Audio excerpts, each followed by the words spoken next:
Assalamualaikum guys, balik lagi bareng aku Tari. Welcome back to my channel. Makasih banyak yang udah klik video ini dan nonton video ini.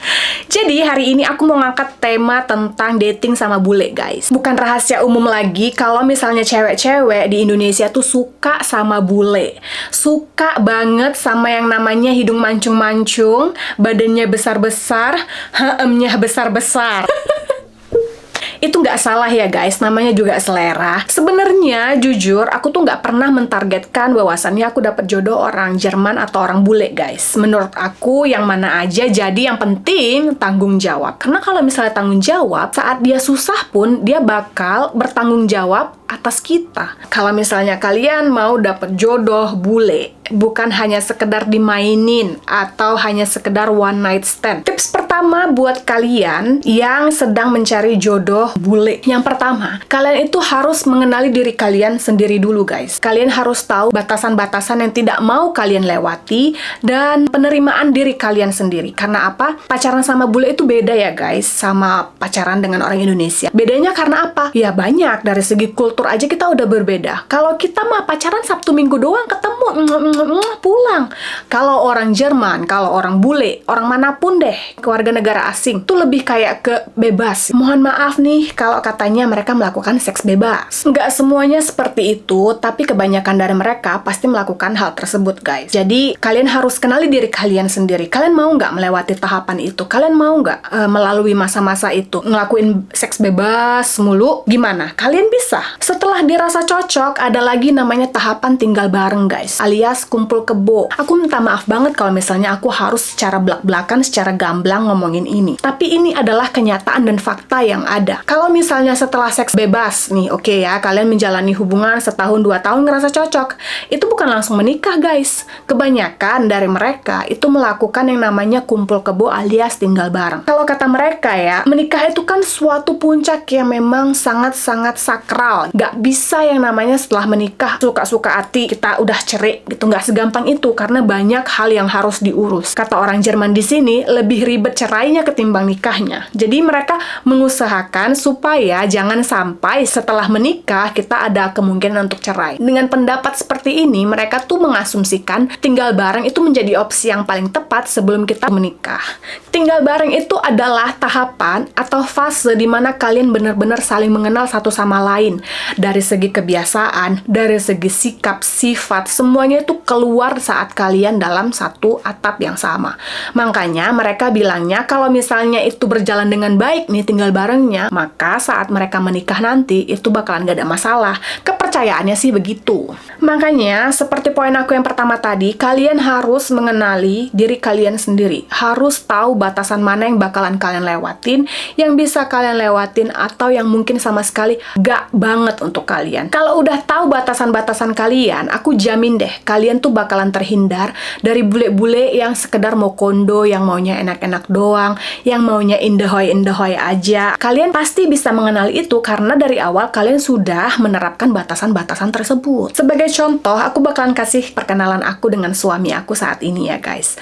Jadi sebelum aku kenal sama suami aku tuh banyak banget kenal sama cowok guys. Temen-temenku yang tahu aku, pasti mereka udah bosan dengar ceritaku yang ganti terus ganti kenalan, bener-bener ganti. Karena apa? Karena nggak pas. Dari sekian banyaknya cowok yang kenalan sama aku, itu sangat-sangat sedikit yang bener-bener klop, yang bener-bener cocok. Karena aku tahu batasanku. Setiap orang memang memiliki pilihan yang berbeda ya guys. Aku di sini nggak bermaksud julid.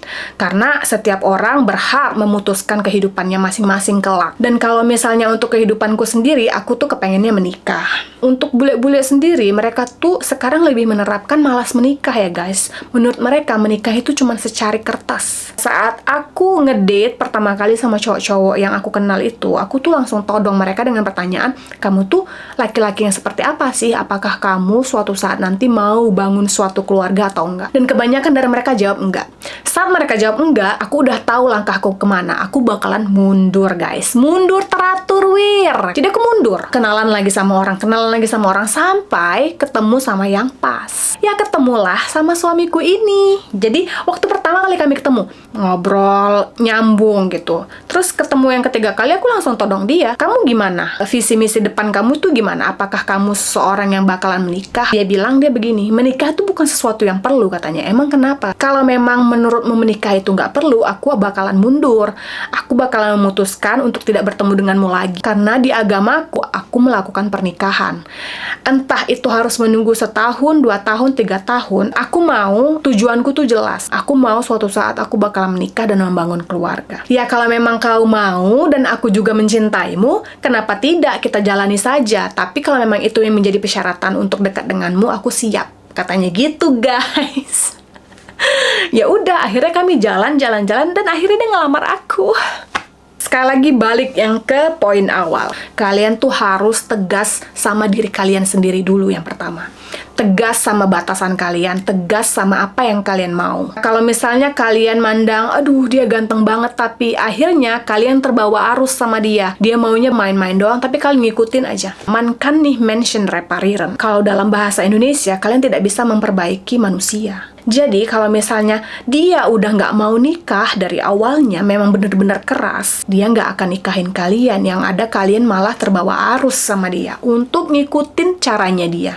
Jangan ya guys, jangan ya dek ya, mundur wir, mundur. Kalian tuh tetap harus jadi wanita yang berprinsip. Kenapa berprinsip itu penting? Supaya kamu nggak keikut arusnya dia. Kamu tetap pada dirimu sendiri, nggak kehilangan dirimu sendiri, tetap mengenal batasanmu, tetap mengenal normamu. Itu sangat penting dalam melakukan pencarian jodoh bule ya guys. Ada satu kalimat ataupun bahasa yang mungkin agak sedikit bahaya, bukan bahaya tapi agak tricky gitu ya, agak tricky karena ini bisa berarti baik, bisa juga berarti buruk. Kalau katanya misalnya let it flow, biarkan itu mengalir, atau mungkin lass mal schauen, kita lihat aja nanti. Itu kayak lebih berbahaya gitu ya. Bisa jadi mungkin dia tidak menetapkan sesuatu, toh pada akhirnya jatuh cinta sama kalian.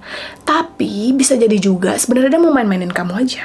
Kalau kalian udah dengar-dengar kata-kata yang kayak gitu tuh, lebih baik ditetapkan waktu tunggunya sampai berapa lama. Misalnya contoh nih, katanya, ya kita lihat aja nanti, udah lihat aja tuh sebulan, 2 bulan. Kalau udah lebih dari itu, sebaiknya kalian mundur teratur ya. Aku mundur mas, aku nggak sanggup, aku jijik sama kamu mas, itu.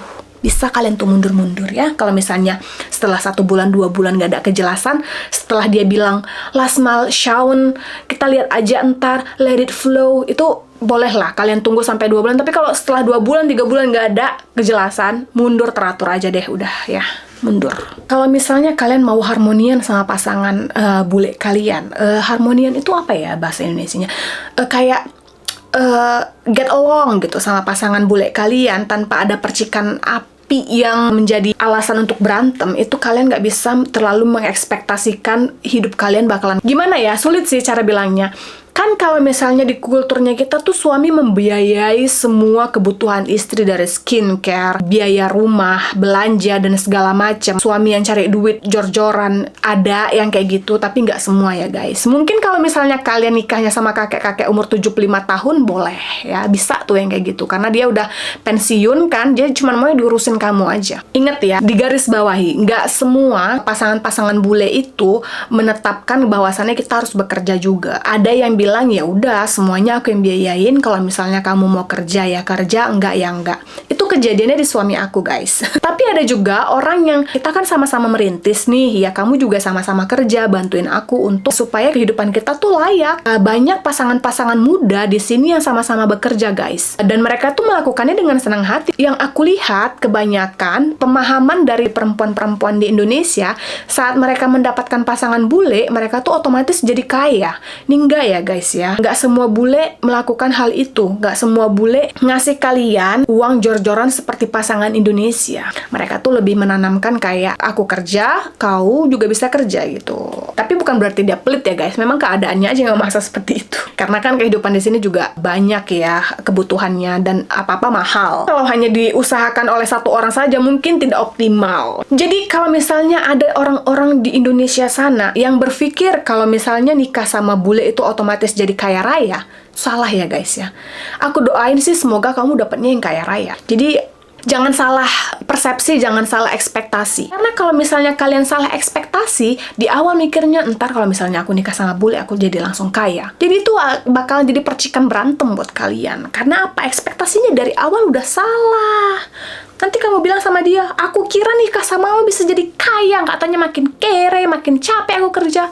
Nah, itu dia percikan-percikan api yang menjadi alasan untuk berantem besar dan akhirnya bercerai. Jangan sampai ya guys ya. Jadi jangan salah ekspektasi dari awal. Harus dibenerin lagi isi kepalanya. Harus dibener lagi isi pemahamannya. Ini itu menyangkut seumur hidup guys. Seumur hidup itu nggak sebentar, itu lama. Kalau bisa ya kita menikahnya 1 kali aja seumur hidup ya. Pastikan kalian mengenali batasan kalian, mengenali diri kalian, tahu normanya kalian, tahu prinsipnya kalian. Jangan terbawa arus, tetap pada diri kalian. Dan yang paling penting cari orang yang bertanggung jawab dan mencintai kalian apa adanya guys. Itu yang paling penting. Supaya kalian bahagia. Seumur hidup itu lama guys. Kalian bakalan bahagia ataupun sengsara itu tergantung pilihan kalian saat ini. Pandai-pandailah mencari pasangan.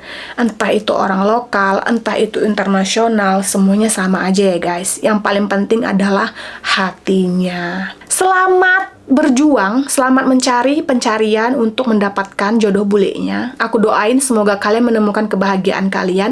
Oke guys, sampai di sini dulu video kali ini. Cetar, tapi ini lebih kayak ke tips and tricks ya sebenarnya. It's okay, mana aja jadi ya. Yang penting informasinya semoga bisa sampai ke kalian, bisa juga menghibur. Kalau misalnya ada salah-salah kata, aku mohon maaf lahir dan batin di awal dan di akhir ya guys ya.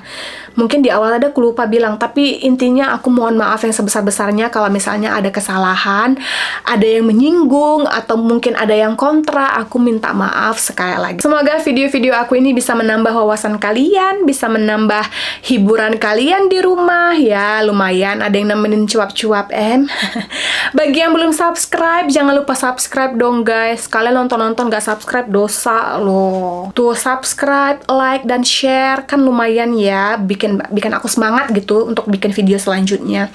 Kan gak ngeluarin biaya juga, gratis loh. Dimana lagi amal gratis kalau bukan di nonton video aku ini guys. Tinggal subscribe, like, dan share. Itu tuh hitungannya sedekah loh. Sedekah sama yang membutuhkan ya. Aku membutuhkan subscribe, like, dan share-nya kalian guys. Jadi jangan lupa like, subscribe, dan share. Supaya aku semangat lagi bikin videonya. Supaya aku semangat lagi cuap-cuap untuk kalian. Menemani kalian dalam aktivitas kalian. Wassalamualaikum warahmatullahi wabarakatuh. Ciao, ciao.